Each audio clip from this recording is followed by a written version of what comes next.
Sa patuloy na iringan ng mga opisyal ng Pilipinas, mas lalong uminit ang sagutan at dumami ang pumuna kay Marcoleta kung saan sinabi ng iba na imbis na isuko ang Kalayaan Island Group ay si Marcoleta na lang ang isuko sa China. To the rescue naman ang anak ni Marcoleta at binanatan ang ilang mga senador na nagsasabing ibala sila sa kanyon sakali mang magkagyera. At sa kabila ng mainit na patot sa dahan, ang puwersang panghimpapawid naman ng Amerika at Pilipinas ay nagsagawa ng isang exercise kung paano bombahin ang kalaban na nais lumusob sa Pilipinas. Kaya't para malaman ang buong detalye ay tumutog at makinig na mabuti. Sa patuloy na lumalalang tensyon sa West Philippine Sea sa pagitan ng China at Pilipinas, abay tila hindi rin matapos-tapos ang iringan ng mga Pilipinong opisyal. Lalong uminit ang pagtatalo ng ipahayag kamakailan ni Marcoleta na i-give up na ubitawan na ang KIG o Kalayaan Island Group na hawak ng Pilipinas. Ano ba talaga ipagpapatayan natin dito? Ang gawin natin po para madali, i-give up natin yung KIG. Then, mako-coordinate na natin lahat. But until and unless nandun yung KIG, wala nga po nasa labas po ng ating exclusive economic zone. Paano po malalagay sa entire West Philippine Sea?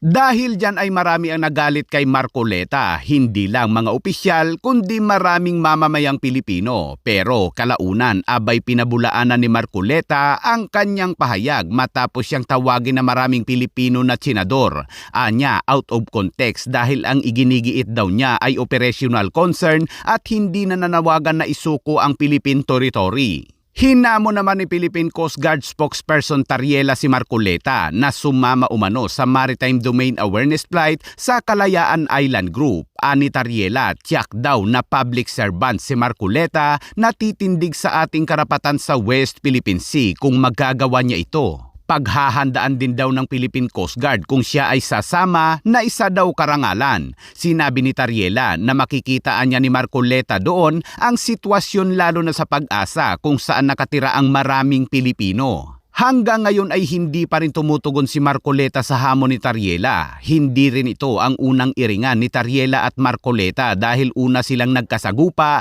noong February 2025 at doon ay nagkainitan din silang dalawa kaugnay pa rin sa usapin sa West Philippine Sea. At sa gitna ng kanilang initan, sinabi naman ni Major General Mike Loheco na gumagana raw ang propaganda ng China kapag nag-aaway daw ang mga Pilipino tungkol sa Philippine interest. Anya, hindi war machine, kundi naratibo ang panlaban ng China sa Pilipinas. Dagdag pa nito, magtatagumpay daw ang propaganda ng China sa oras na magduda ang mga Pilipino sa karapatan ng Pilipinas at international law.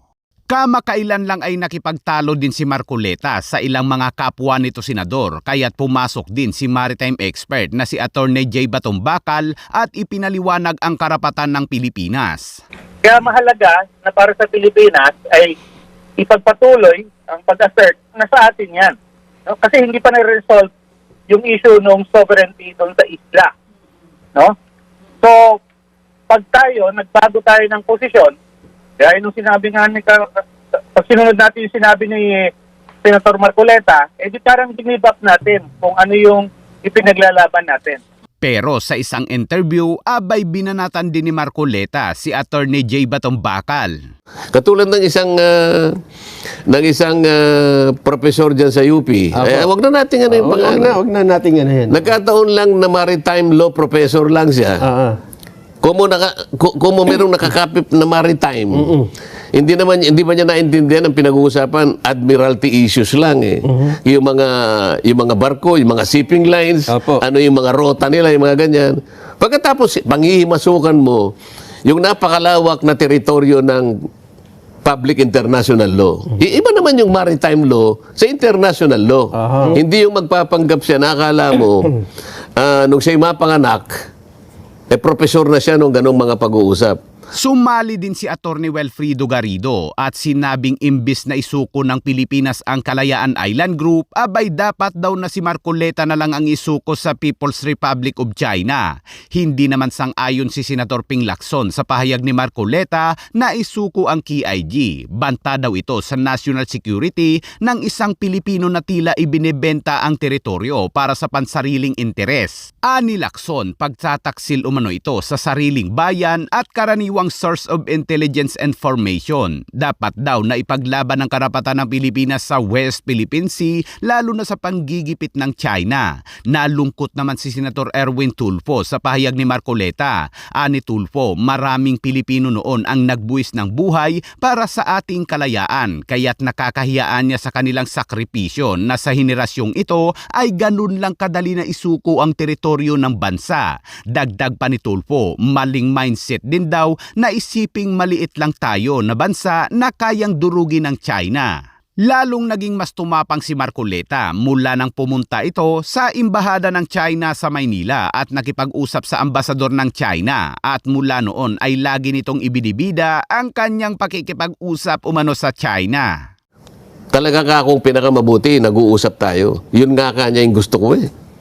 Sabi nung ambasador, tulungan mo nga ako kanya na lahat ng mga department secretary sana kung po pwede makausap ko, sabi niya, lalong-lalo na ang Department of National Defense. Apo. O tingnan natin, sabi ko, kung magkita kami ako ng ating secretary, kasi ano ko yan eh, province mate ko yan eh. Natuwa pa nga siya nung malaman niya pareho kami taga-Tarlac eh.